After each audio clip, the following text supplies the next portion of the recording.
ઉચ્છલમાં police કર્મીની હત્યા કરી ફરાર આરોપી 19 વર્ષ બાદ સુરત પીસીબીના હાથે ઝડપાયો છે। પોલીસથી બચવા આરોપી મુંબઈના કુર્લામાં ભીખ માંગતો હતો। સુરત પીસીબી પોલીસે 5 દિવસ વોચ રાખી કરજતના જંગલમાંથી તેની ધરપકડ કરી હતી।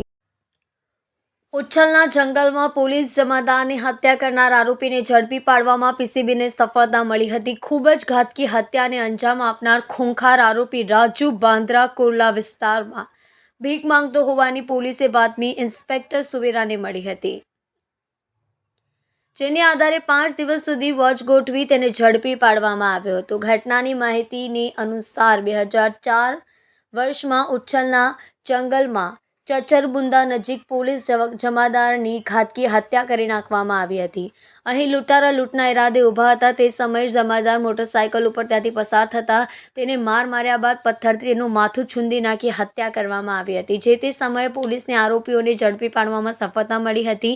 દરમિયાન 19 ઓક્ટોબર 2005માં આરોપી રાજુ ઉર્ફે સુદર્શન નારાયણ પવારે ઉચ્છલ પોલીસ સ્ટેશનના કોન્સ્ટેબલ લટકતા શર્ટમાંથી યેન કેન પ્રકારે ચાવી મેળવી લીધી હતી અને ત્યારબાદ અન્ય આરોપી સાથે લોકઅપમાંથી ફરાર થઈ ગયો હતો। ત્યારબાદ રાજુ મહારાષ્ટ્રના કરજતમાં રહેવા લાગ્યો હતો।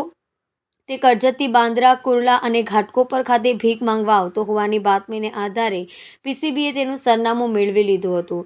કરજતના જંગલમાં 5 દિવસ સુધી વોચ ગોઠવી હતી। તેનું ચોક્કસ લોકેશન મળતા સુરત પીસીબીની ટીમ ત્યાં ત્રાટકી હતી અને આરોપીને ઝડપી પાડવામાં સફળતા મેળવી હતી। આરોપી જ્યારે ફરાર થઈ ગયા હતા ત્યારે સમગ્ર પોલીસ બેડામાં પણ ખળભળાટ મચી ગયો હતો અને જે તે સમયે કેટલાક પોલીસ કર્મચારીને સસ્પેન્ડ પણ કરવામાં આવ્યા હતા।